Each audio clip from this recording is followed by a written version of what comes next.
Assalamu alaikum and welcome back to the channel. This is Red Dissection and we're here to analyze Manchester United's defeat 3-0 against Newcastle at Old Trafford in the Carabao Cup. The reigning champions Manchester United were thoroughly outclassed, outfought by Newcastle United.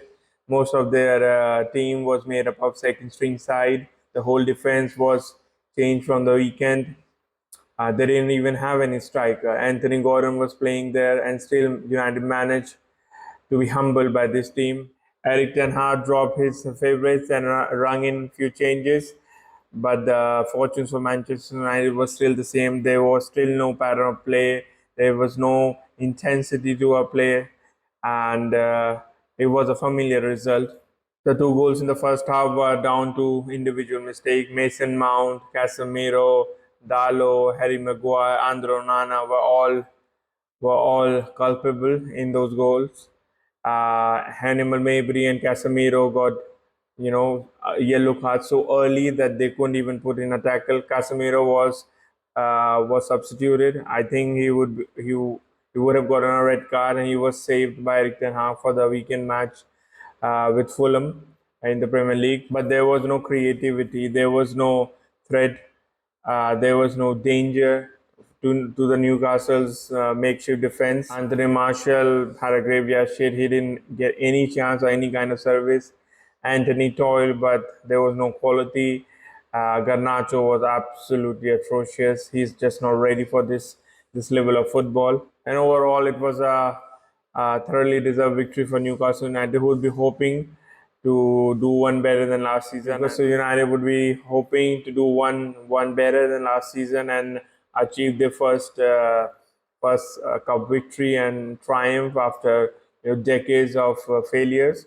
They'll have few difficult teams like Liverpool and Chelsea in the running, but Newcastle would be champing at the bit for their first trophy under the new regime, while Manchester United will be licking at their wounds, unable to see any kind of escape out of this quagmire. United had 62% possession, but they didn't do anything with that. Newcastle had all the development, all the attacking threat. They had to make an early change to the defense. But still, I mean, they brought on Almiron and scored. They had double the shots on target as opposed to Manchester United, the home team.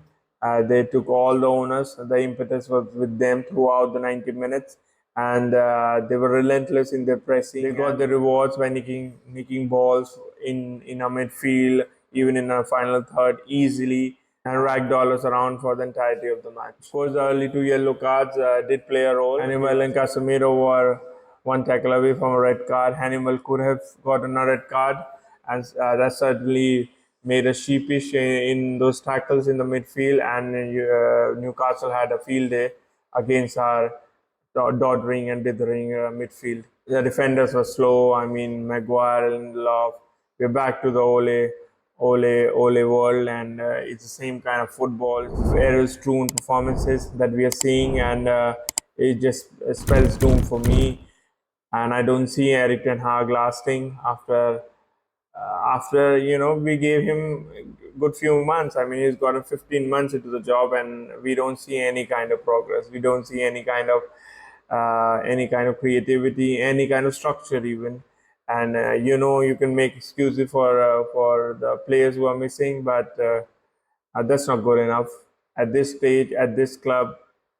Eric Ten Hag has been found out. In terms of player rating, Andro Nana, I mean, he didn't commit any kind of glaring mistake, but obviously his shot stopping is not at par.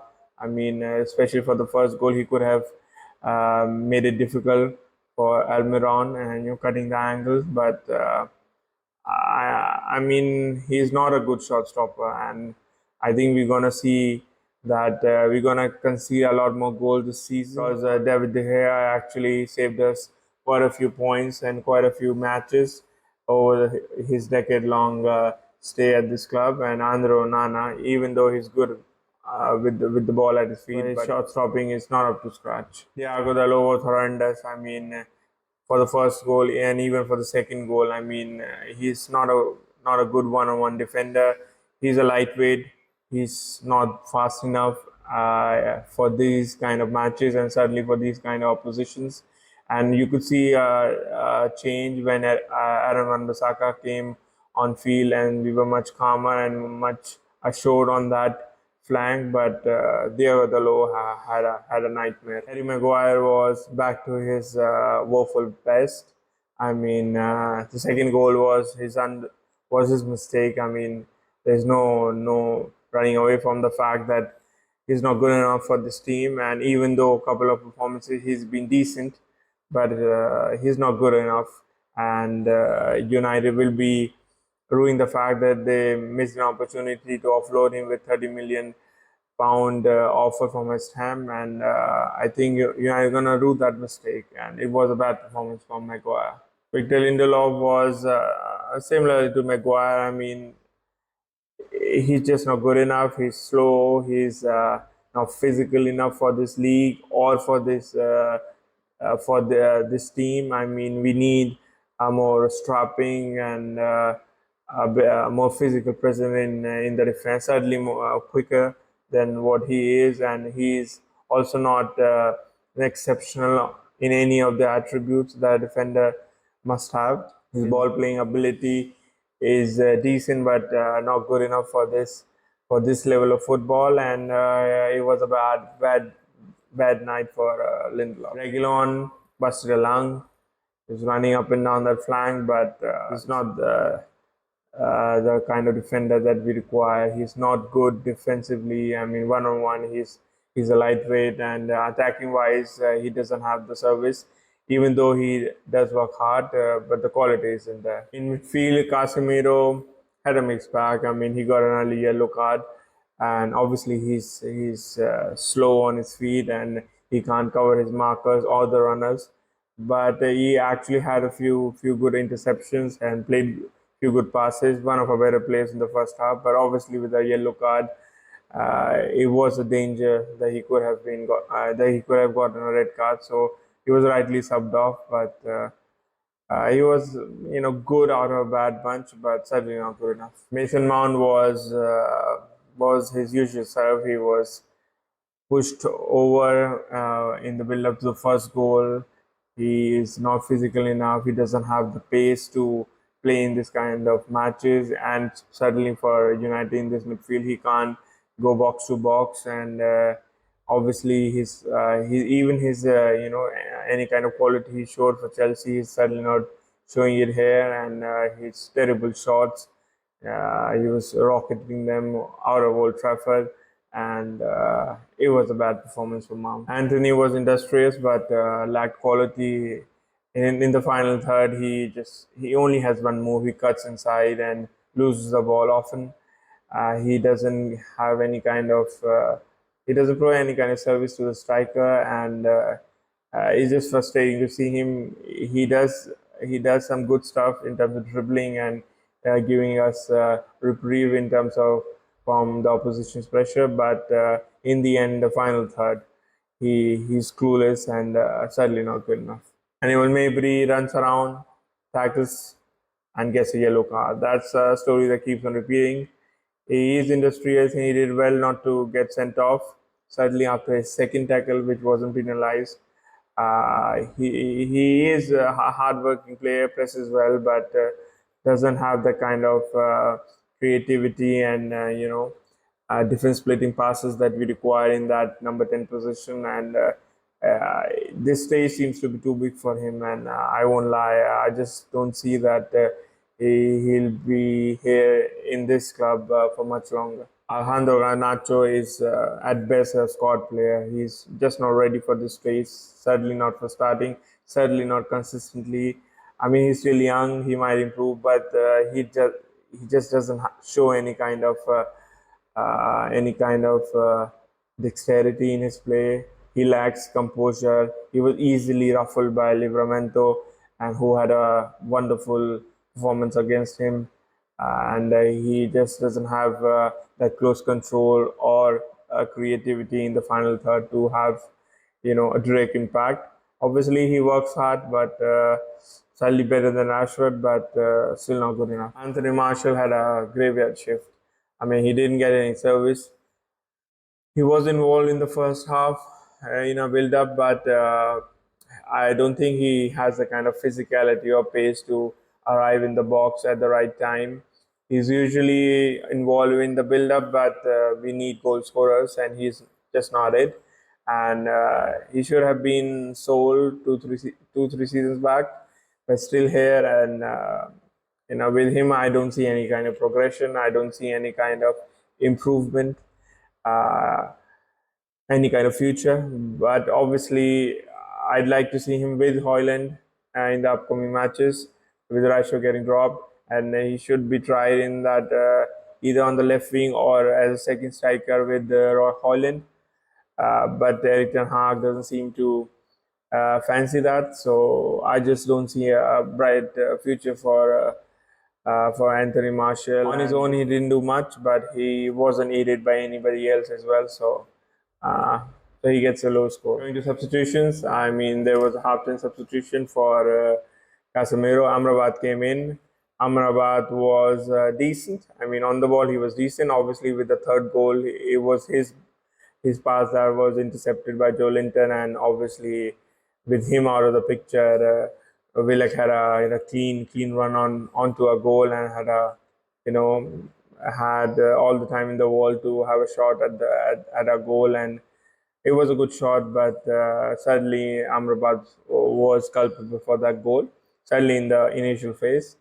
Apart from that, he played some decent passes side to side, some progressive passes, some switcher plays, but there is no goal threat. There is no incisive passing, and he can control tempo of the match. But coming into the team at 2-0 down, I don't think we could expect anything more from him. And it was an average performance for him. Aaron Saka was good. I mean, he was the best player on the pitch in the second half for us. He was defensively, because he has pace and composure, he was defensively certainly confident, much more than Dalo. But on the ball, he's not good enough, and he just lacks any kind of nous and how to operate in the final third. He certainly doesn't have the service. So it's a complicated thing with him. I mean, he's good defensively, but offensively, he doesn't provide us anything apart from some moments while he dribbles. But in the final third, there is no final product. So yeah, defensively he did well. Bruno Fernandes. I mean, he came on, played in midfield, uh, was misplacing passes left, right, and center.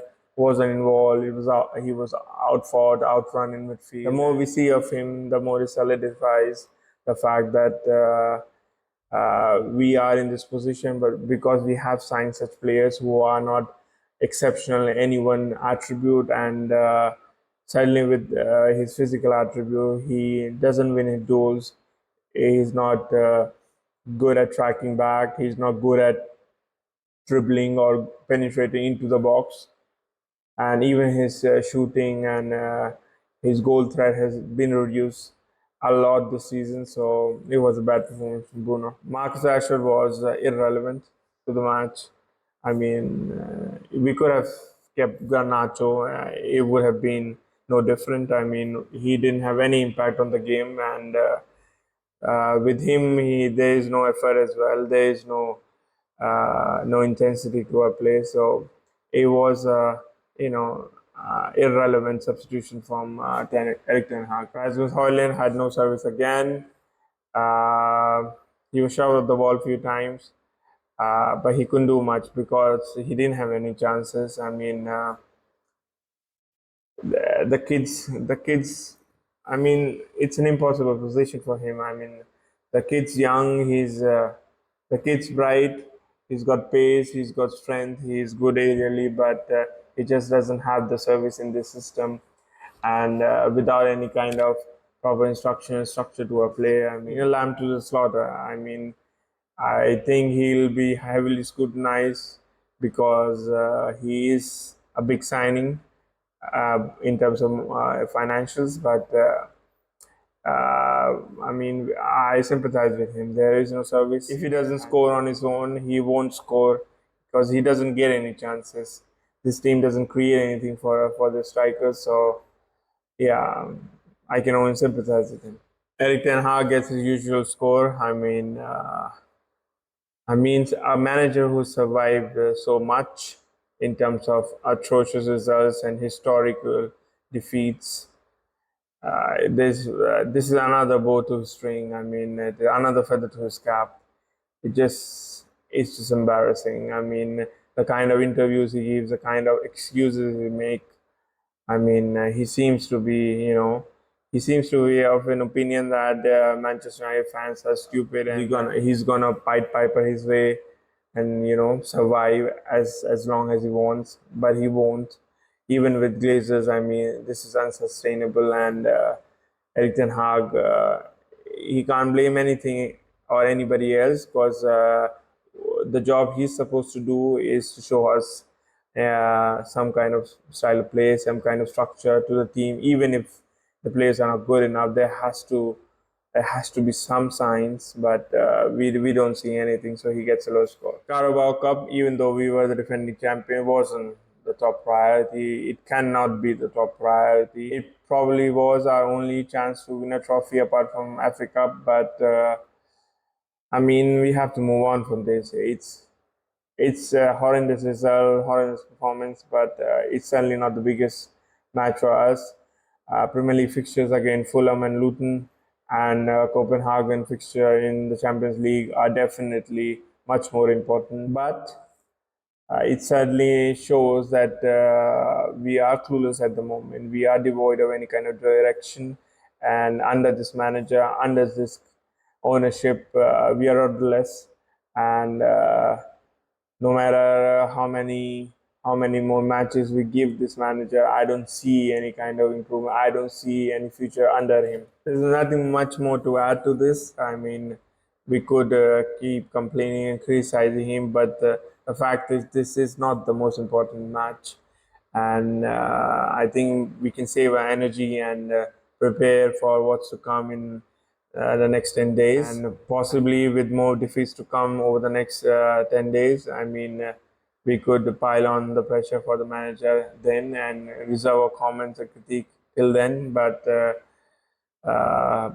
in this match, I mean, there's not much more to add. Thank you for watching. Please join us for the red prep for the Fulham match. Uh, Inshallah, we can somehow muster some kind of miracle, but I think Fulham start the favourites, and they'll be champing at the bit. They've already qualified to the next stage in the Carabao Cup this evening, and I think they'd want revenge for what happened last season at Old Trafford, and we could be lambs to the slaughter. I mean, at their ground in London, we could be put through the rigor and come out with another embarrassing defeat. Inshallah, we'll be there to deconstruct what happens against Fulham as well. So please join us for the red prep and the red dissection after that. Until then, take care, do good, pray for Palestine. Assalamu alaikum.